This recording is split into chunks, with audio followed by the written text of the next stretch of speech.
देखु केमी घरे पुआल छतु चाष करें। नमस्कार बंधु मैंने के भाई यूट्यूब चैनल को स्वागत जनाऊँगी।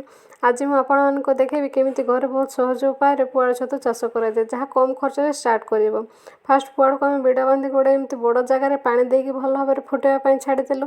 ये प्रोसेस करें कौन हो ना पुआल सफा हो जाए आ फंगस लगे चांस बहुत कम होता है।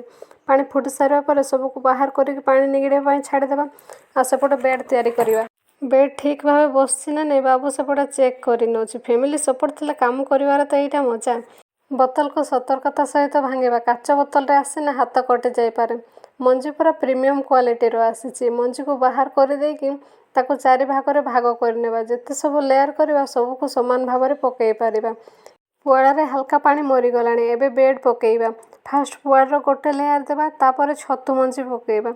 छतु मंजी पकई सारापर बेसन देवा तापर अल्प किसी चकड़ देवा। चकड़ देले कौन हुए ना तार ग्रोथ भल होता है बोली कहते।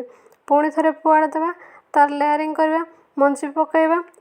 मंजी पकई सारापर बेसन देवा। बेसन दे सारापर पुणी चकड़ देवा। एमती चारिटा लेयर कर सारापर जिते सुंदर भाव लेयरिंग करवा रिजल्ट मजे सेते भल आसो। सबकि शेष हो गला अखारे भल भाव में घोड़े नेवा। ए गरम जगार रखिए डायरेक्ट सनलाइट नुहे। एवं यहाँ 7 दिन छाड़देवा। 7 दिन पर व्हाइट व्हाइट फंगस देखा आ 10 दिन बाद छतु फुटा स्टार्ट हो।